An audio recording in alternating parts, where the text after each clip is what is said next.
Sa una nga daghan jud kasamok. Kung mag-focus na sa atong ang kaugaling makainom ka grabe na gyud yung problema, pero kung mo tan-aw tas bitana, mo tan-aw tas television, mga balita kana kagubot ba aning amo ang nasod?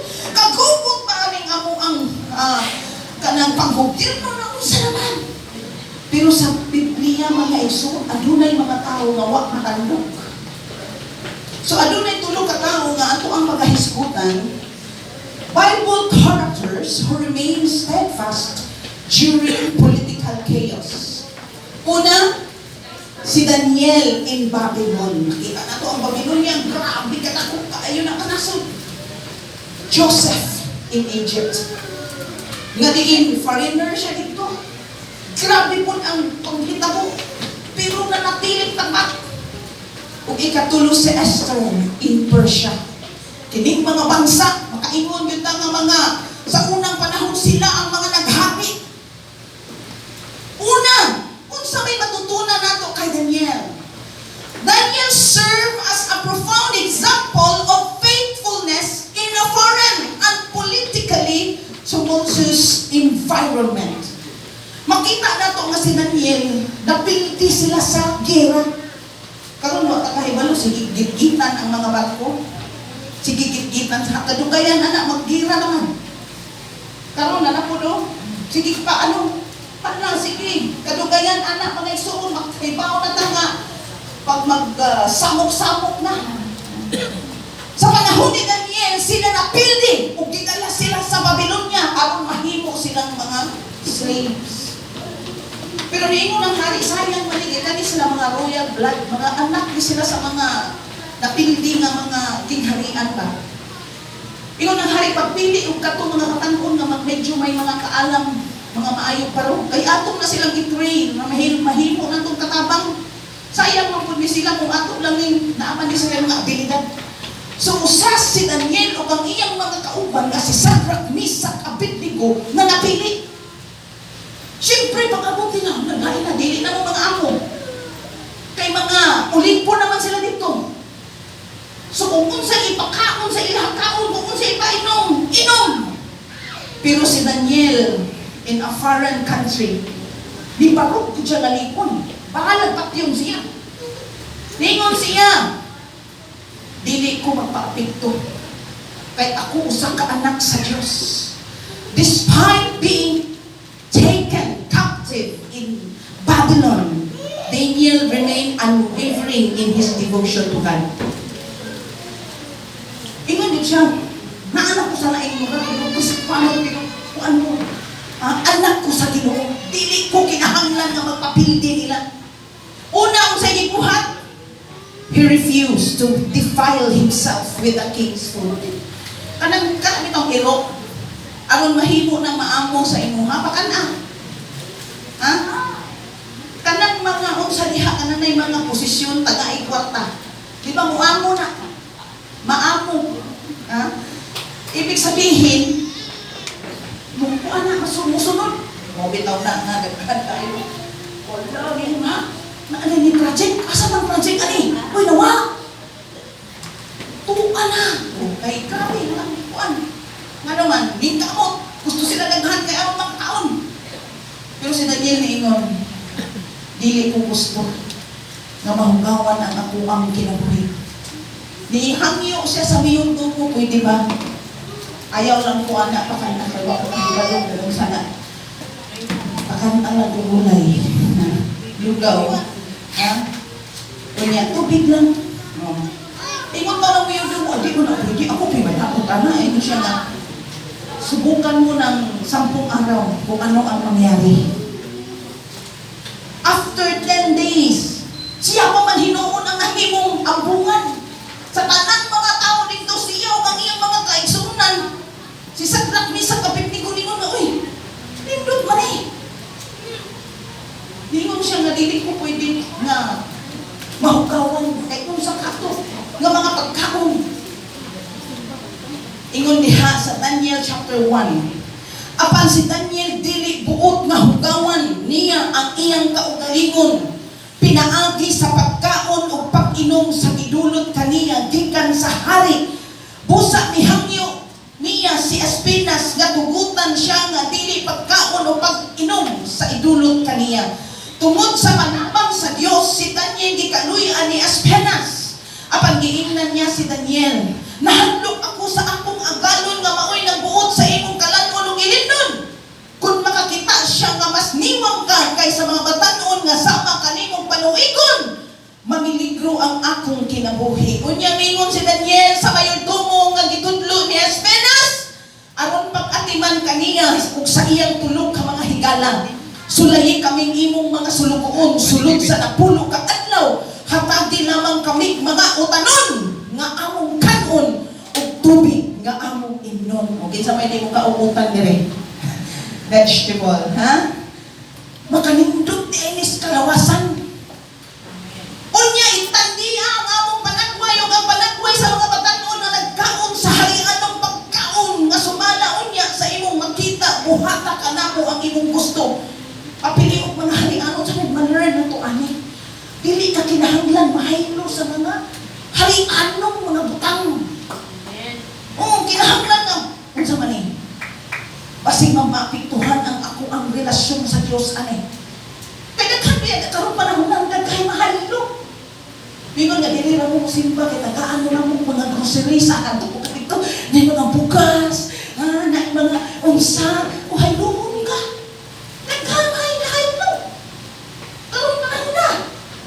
Pero ningon si Daniel dili. Verse 14. Misugod ni ini ang yunuko, kisulayan niya sila sulod sa napulong ka adlaw. Tapos sa napulong ka adlaw, nakita nga mas maayo silang panagway o mas hinsog kaysa tanang batanon nga mikaon sa harianong pagkaon. Busa wala na sila daliti sa mayordomo o harianong pagkaon, kundi mga utanon na lamang. Karong panahon na, parang healthy ta, sige. Hallelujah, kao kong pinagpit. Namin mo sa sa ata, giluto ko sa taga, dapaw kay gulay. Sa itong giluto ako, chapsoy, oh. Hallelujah. Hindot, himsog, nag-ahimsog ang ilang lawas. Ug na-promote sila kahimsog mga bride. Na-promote sila. Imagine, isa ka slaves, ma-promote ka, mahimo kang prime minister. Dili na basta-basta. Sa kadaghan kayong mga pride o mga maampungan. Daghan ang nasuko kay Daniel o kang Sadrak, Misak, Abednego kay nganong sila man ang gipili sa hari. Pingo sa nakaminos mo siguro ni sa amin. Nganong ka na ang mga foreigner iyang ihimong mga leader. Nga kami, maayo pa man eh. Pero kasi na kahit malo, na ang kaalam ni Daniel pinasahi. Kay gusto man ni Daniel na malipay ang Ginoo kanila. Bisan pag nahalayo siya ang paggusto ni Daniel o Sadrak, Misak, Abednego nga malipay ang Ginoo sa ilaha. Mauna nga gipanalaningan sila sa Dios. Kihatagan sila kaalam na promote sila. Gusto ka ba ma-promote ka kung asa ka karon mga igsoon? Lipaya ang Ginoo. Ikaw mo katapat, lipaya ang Diyos. Lipay mo kita sa itong mga posing. Gusto mo ito malipay? Kasi ang Diyos yan ay mahala sa itong sa polusyon na ito. Hallelujah! Nagkagot iyang mga kaaway. Ingon sila ato ning pangitaan i-research na ito ning pag-ayo ni Daniel kung siya ato may kasaway. Naganatin, pasinaan niya siya secret number niya sa pagkami. Pasiro niya o gani siya flood control project. Pasinaan niya siya mga sa kanila ghost project. Uy, wala pang yun. Kasi Daniel, bukan man yun eh. Matinupanon man yun sa Ginoo. Gusto ko sa meron kayo kasama yung aning gawin, kawagsakon yun din nato. Ang yun, at tuloy na ito inang balay. Basi niya daan siya mansion, luxury, mga bag, mga Hermes, mga, sa ba ito? Mga usapan niya. Basi daan siya mga 30 kabuong mga sakyanan, mga naipayong. Kaya mga mga sakyanan na ito. Sa ba ito nito? Nakabigyan, nagdagkot yung mga sakyanan. Wala, mag-yun. Simple lang. Usapan mag-yun na ito eh. Sige, yung mga kauman na ng mga kauman, kasi naanay siya mga koneksyon nga, mga dadakot siya, tanang nga ano. Sadrak, Misak, Abednego, mag-yun sila yung kasaway. Ato ni manmanan ni Daniel o sa buhat ni Daniel. Kaya ato kami. Ang amoy ng Daniel. Si Daniel, mag-ampo. Kaya sa Daniel, mag-ampo siya, mag-ampo. Isa kay Daniel siya nga, nakita ka, nagluhod ba ito, nag-ako, ano? Muragin na ako siya, saan ako nagiging? May tatak pala ako. Kaya sige, siya kampo ka na. Sige, kampo ka na. Sige. Muat ko pa sa hari. Atong ingon ang hari na naghimod pala ako. Nagyan ito ang hari. Ha? Kamahalan! Mayo kayo ni sila, patay ilas ang lipayon ng hari ba? Daniel chapter 6, verse 6. Pusa nagkasakot sila nga adto nilang hari og sultian niini. Oh, haring Dario. Nagwala sila. Nagbalak-balak na. Hatagan kauntag taas nga kinabuhi. Alipay mo hari. Salamat. Ang tanang Pangulo sulod sa gingharian, ang mga mayor, mga tinugyanan, mga magtatambag, o mga gobernador nagkauyon sa paghangyo kanimo nga magpakanaog kauntaw usa ka sugo, usa ka balaod nga sulod sa 30 ka adlaw. Kinsa kadtong dili mo yukbo kanimo ug moampo hinuon ngadto sa naing Dios o tao, kinahanglan itambog ngadto sa langog sa mga leon. Ingon ko na pinindot mo kung saan muluhod sila na ako. Oo, makawin. Ikaw lang yun. Ang hari po na excited po siya. Sige, pag-himo ko pala. Sige. Unya, gitatakan na yun. Pirmahan na yun. Wa siya kahibalo ang kanto di ay trap, laang. Unang kamo, kung nga ni papel, mapasahan yun din yun, ha? Ngayon na, pirmahin lang din yun. Sa mani, basta pirmahin lang. Ayaw yun. Ayaw yun mo patakagpirma. Basahan yun ninyo, mahingo ipasa ninyo na amoy friend nga kanang lawyer. Ano sa mani? Ayaw yun mo basta-basta pirma. Ang alay ka nalipay mag siya. O sige! Pirma! Busa karon kamahalan ipakanaog ang sugo o pirmahi aron dili na kang kini mausap sumala sa malawod sa Media o sa Persia. Tungod niini gipakanaog sa hari ang usa ka sugo ug iya kining gipirmahan. Pag humagpirma, ilan na yung i-report? Hear ye! Adunay malaod! Dili mo kinahanglan mo yukbo mag-ampo sa bisan kinsa 30 days. Diktor mo sa hari mo simba. Pagkadungog ni Daniel, wala ni balao ni ay. Uli si Daniel, verse 10, sa pagkasayo ni Daniel, nga gipirmahan na sa hari ang maong balaod, may pauli siya sa iyang balay o gipang-ablihan niya ang mga bintana. Ay, bintana ka rin. Oh, ay, ablihan na ko yung bintana. Ay, kiablihan nyo yung bintana. O siyang hadlok eh. Sa pagsulod pa lang, pagtulog pa lang ni Daniel sa Babylonia, sa Persia, sa Media, sa Babylonia, o siya kahadlok man. Hindi mo siya nga, hadlok man ko. Kaupan akong Ginoo. Pirmahan na, kiablihan nyo yung bintana. O siya matako eh. Ano man? Kana ganing mga tao, ganing nga namaligyan anak, ganing proud man ganing na. Ha? Kana ganing mga tao, naghimo, ha?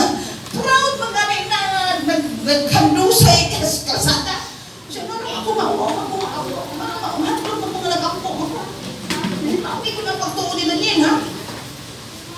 Di pang-aplihan niya mga bintana nga nag-atubang sa Jerusalem.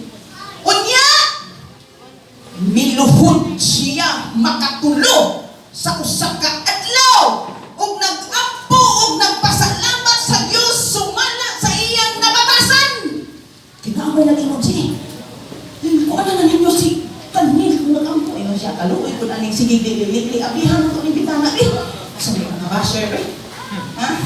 Sa mga luoy man ikay nga nagsigig tako-tako dito, nagsigig silip-silip. Abihan na to ning bintana, arog-arog. Nga naman yung mag-antos mo na siya nagsinig. Anak-anak, ipatubot ako. Hindi, nakakagipin. Ha? Ano ko yung man? Ablihan na kita na! 3 times na hinuon sa dalawod. Ha? Hinuon siya na, Lord, di ko pwede matandog akong pagtuon. Grabe kita niyang pagtuon na isoon. Karoon ka panahon. Huwag paghanit na gihulga nga mauna, ikaw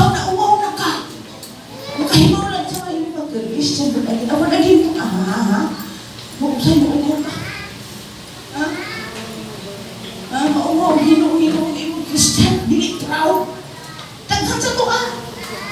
Nung hatlok na hino-hino nga, mo lagi ni, may mga pagkuhan, nahulga mo niya na. Makatrabaho sa laing nasod. Labi na o ka nang dili kastuhanon ang ilahang pagto. Magpakuan-kuan mo, pasunod-sunod mo ka dito. Kaya nga no, naulaw ka o kaha. Mahadlok ka nga, ibuli ka. Oh. Pero sa Daniel, abihan na kita na, akita agad siya.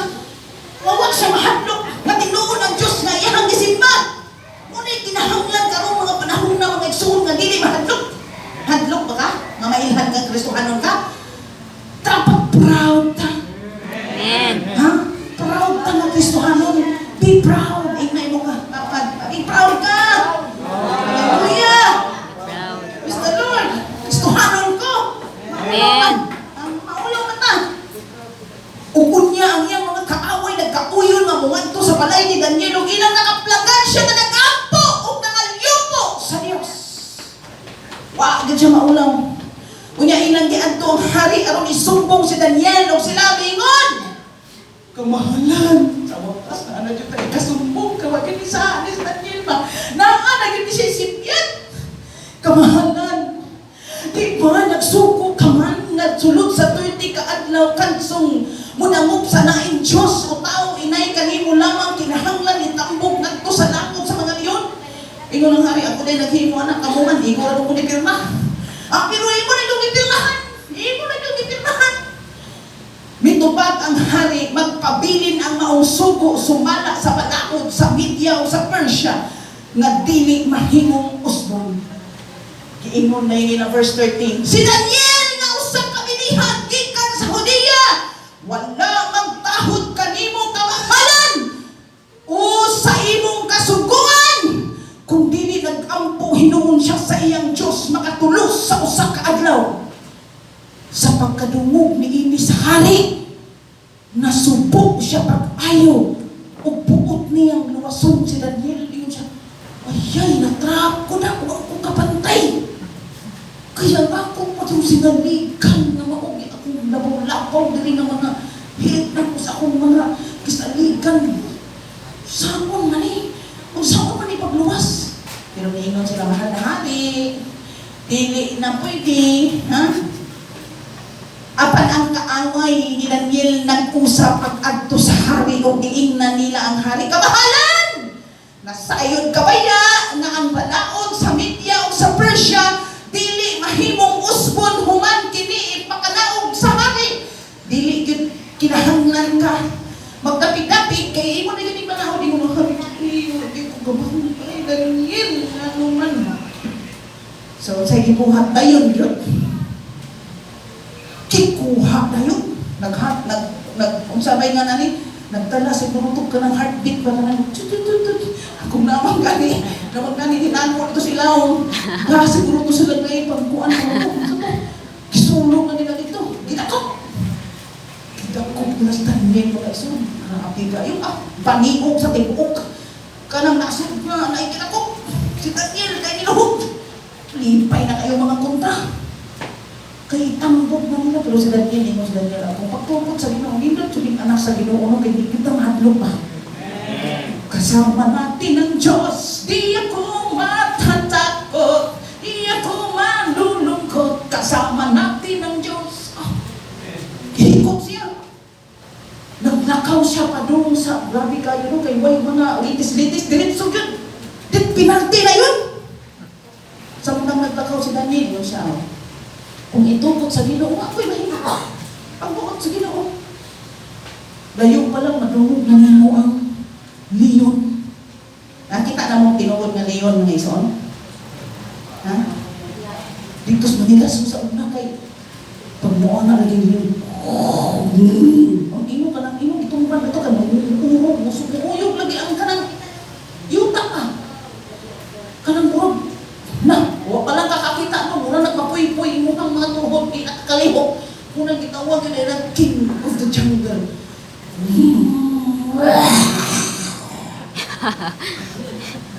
Hiring lang ganito yung dagan ng ganito. May hiring niya. Irog ng kamay kayo. Dagan mo rin, pasig na lang kita.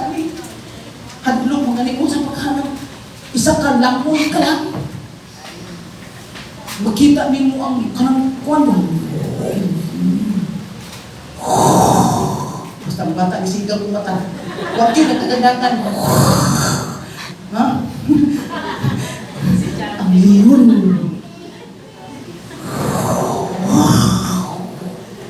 Di kayo? Lumaon. Basta si Daniel, mga isuod, ingon siya. Saan ka lang? Okay!